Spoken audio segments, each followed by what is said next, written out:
You see, me, I enter inside, give you condom. You mention condom. No be this. Bros, I don't see. I said cornflakes now. Abba. Cornflakes. And now I said cornflakes. Oh, that's bros, what I said. You know cornflakes. See what you do. How much be that? Bros, how much you owe? The last time I was there. Bros, how much you owe? This is 15 naira. Don't be condom, be 15 naira. Bros, I dey come here every time. I come buy cornflakes now. I'm not 15 naira. They sell them for me. I don't know what I do again. Why they make me? I feel like fool now. I go enter your shop like that. I say, bros, give me cornflakes. So I go cornflakes now. 15 naira.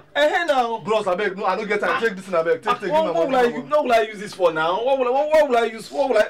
You force me to buy condom. Okay, what will I use this condom for now? Stop blowing it. Blowing at her door. No, Pastor, it's not what you think now, Pastor. Just fall before Pastor. Wait, Pastor, don't be waiting you think now.